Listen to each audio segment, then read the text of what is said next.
কয়েদিদের পোশাকে ম্যানহাটনের ফেডারেল আদালতে নেওয়া হলো ভেনেজুয়েলার প্রেসিডেন্ট নিকোলাস মাদুরো এবং তার স্ত্রী সিলিয়া ফ্লোরেসকে।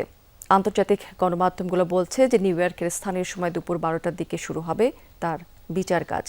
তাদের বিরুদ্ধে আনা বিভিন্ন অভিযোগ খতিয়ে দেখবেন বিচারক। এদিকে মাদুরোকে ফিরিয়ে দেওয়ার দাবিতে রাজধানী কারাকাস সহ ভেনেজুয়েলার বিভিন্ন স্থানে চলছে তুমুল বিক্ষোভ। তবে ট্রাম্পের ঘোষণা ভেনেজুয়েলার বর্তমান প্রশাসন সহায়তা না করলে আবারও হামলা করা হবে এই দেশটিতে। নতুন ব্লেন্ডে আরো রিচ অ্যারোমায় সেলন ফ্যামিলি ব্লেন্ড টে।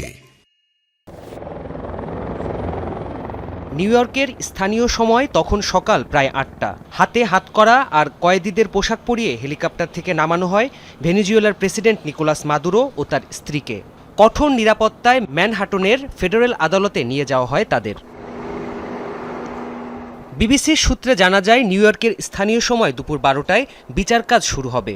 যুক্তরাষ্ট্রে কোকেন পাচার সহ মাদুরো ও সিলিয়ার বিরুদ্ধে আনা একাধিক অভিযোগের সত্যতা খতিয়ে দেখবেন 92 বছর বয়সী ডিস্ট্রিক্ট জাজ অ্যালভিন কে হেলারস্টাইন। এদিকে প্রেসিডেন্ট মাদুরো এবং তার স্ত্রীকে অপহরণ ও আটকের ঘটনায় বিক্ষোভে উত্তাল ভেনেজুয়েলার রাজধানী কারাকাস।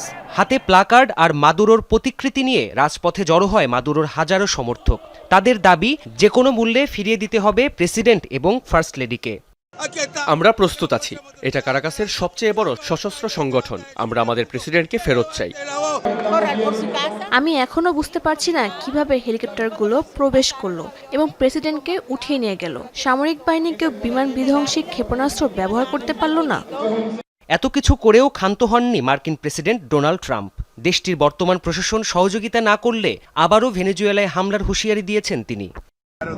ভেনেজুয়েলায় এখনই নির্বাচনের চেয়ে মাদক পাচার বন্ধ এবং তেল শিল্প সংস্কার প্রয়োজন। দেশটির বর্তমান প্রশাসনের সাথে আমরা এসব নিয়েই কাজ করতে চাই। ভেনেজুয়েলাকে সুসংগঠিত করার প্রচেষ্টায় দেশটির প্রশাসনের বাকি সদস্যরা সহায়তা না করলে দ্বিতীয়বার হামলা হতে পারে। এ অবস্থায় থমথমে পরিস্থিতি দেশটির রাজধানী কারাকাস সহ গুরুত্বপূর্ণ এলাকাগুলোয়। জনমনে আতঙ্ক দূর করতে দেশজুড়ে টহল জোরদার করেছে ভেনেজুয়েলার সেনাবাহিনী। প্রাণপ্রতিম কুণ্ডু, যমুনা নিউজ।